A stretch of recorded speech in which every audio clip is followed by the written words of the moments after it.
Hey everyone, it's Fitz with your daily delivery. Hope you are well. Welcome to the weekend. I guess it's Sunday now that you're watching this. I'm recording this on Saturday, so it gets a little confusing for my little man brain. But it is still the weekend, and I have an observation left over from last week when I got to see a little snippet of practice that I wanted to share with you. I don't know how much it means, but I thought it was pretty interesting. First, let's get to your reminder to subscribe to this YouTube channel. Please help us continue to grow as we reach more and more K-State fans. Also hit the thumbs up if you enjoy the video and leave those comments. If you go back and look at the last time I said leave a comment and watch what happens to the algorithm, go look at that. Leave a comment. Thank you very much.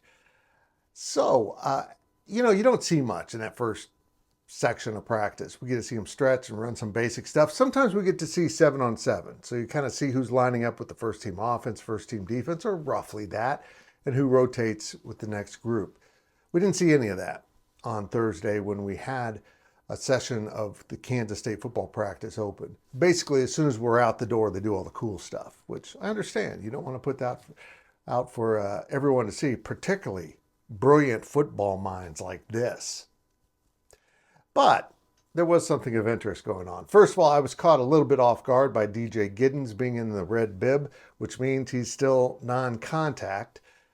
I know he's coming back from an off-season surgery, but the indication had been he'd be ready to go, and I guess he is going. He just can't get hit, which, of course, we didn't see any of that in our session.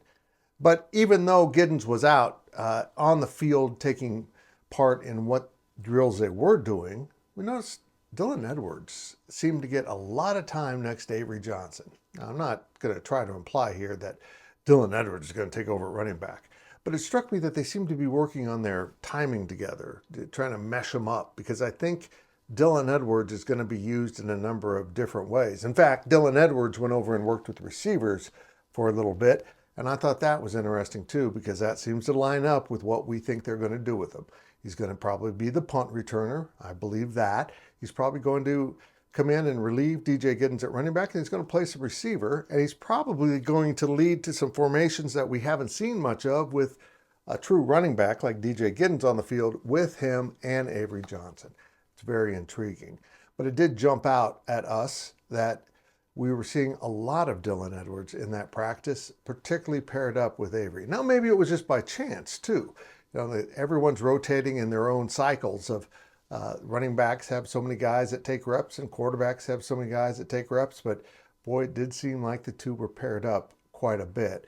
And I had one of those senior moments where I'm watching practice and I see this guy go speeding around the end and just a simple little handoff drill where he's completing the run. And he just kind of had a different giddy up in his step. And who's that? Oh, it's Dylan Edwards at number 3.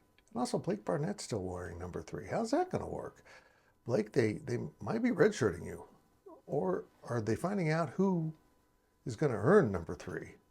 Based on what I saw, it'll be Dylan Edwards.